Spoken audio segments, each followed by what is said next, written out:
Welcome to Dungeon Class. I'm Gonzo, this is Logan, and today we're going to tell you about why we're excited about the release of Baldur's Gate Dark Alliance. Logan, this game has been around for a long time, and we are excited for an old game, a 20-year-old game to be exact. Yeah. Baldur's Gate Dark Alliance has just been released on the new platforms, PS5, PS4, I think, still, and also the Xbox One and the new one. And PC. And there's a PC platform for it. So, and this is kind of interesting because this game is an older game. It's been around for 20 years, came out in 2001. And it's one of those kind of games that kind of started a whole genre of games, as evident by some of the ones we have in front of us, including Diablo 3. They had a sequel, Dark Alliance 2, Champions of Norath, several others. We loved a lot of things about it, Logan. Let's talk about one of those. Yeah. I think right off the bat, one of our favorite things about playing tabletop Dungeons and Dragons is sitting around and hanging out with our friends. And, it's a couch co-op game. Kind of do the same thing. You're hacking and slashing through monsters. You're experiencing it together, and you're able to play something that you really enjoy. But you're next to each other. Yeah, and you're with each other in a world full of MMOs and online gaming, which is super fun, and I also personally enjoy. I mean, there's just like nothing that beats all sitting on the same couch together. I remember pushing our old couch up in front of the TV so we could be even closer to the action. Also, because these cords don't reach very far on our PS2 remote controllers. And just, all huddled around screaming like, someone get the boss, I need another healing potion. Right. Well, and also 20 years ago, TVs weren't as big as they are now. So we had a different format altogether. Yeah, you're right. The couch co-op feel of the game where you're playing with somebody like Diablo, which is very popular still. Even that's almost 10 years old now. So is really something I enjoyed as well. It was a game I could play with my wife. And we could take it from beginning to end, and you had to save and all that. And it helped us to connect in a little bit different way than normal.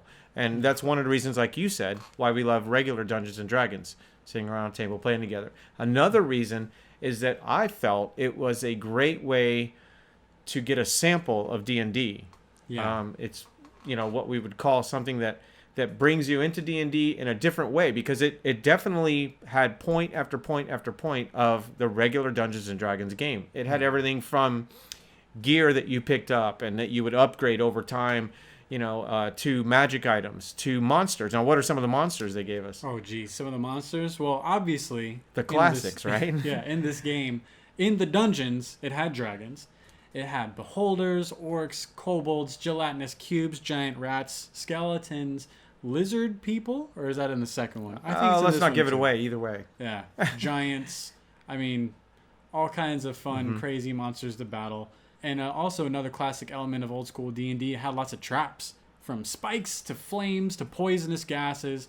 It had lots of NPCs you could meet and talk to.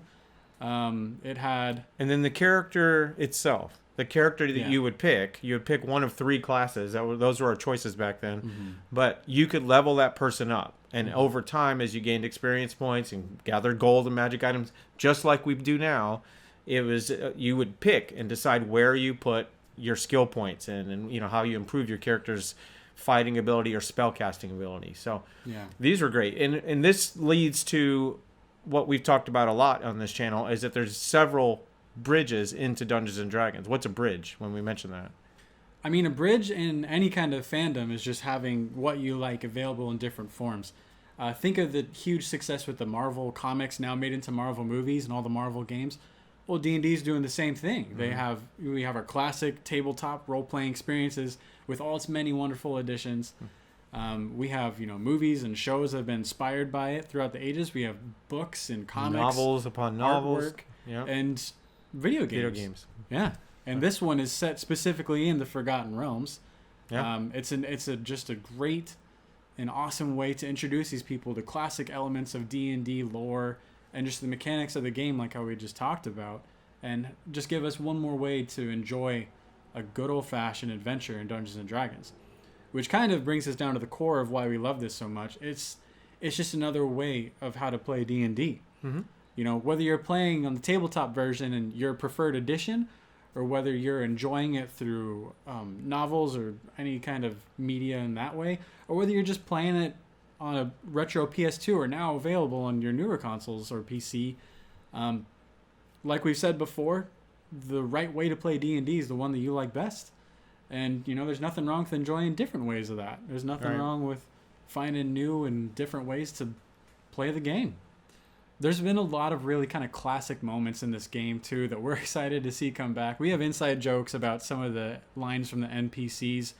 And then we always have had that challenge of, unlocking the hidden playable character of Dristadord. And, which at the end, if you beat the game, at the end, they open up a thing called the gauntlet that you have to run through. You actually play as him. If you beat that gauntlet with him under a timer, then you actually get to use that character later on. So that's really cool. And then I think one of our favorite was, like you said, interacting with an NPC. And we're going to share a secret right now of Baldur's Gate Dark Alliance. In your first quest giving in, because you always start in an inn. Always in a tavern. Called the Elfstone or... Elfstone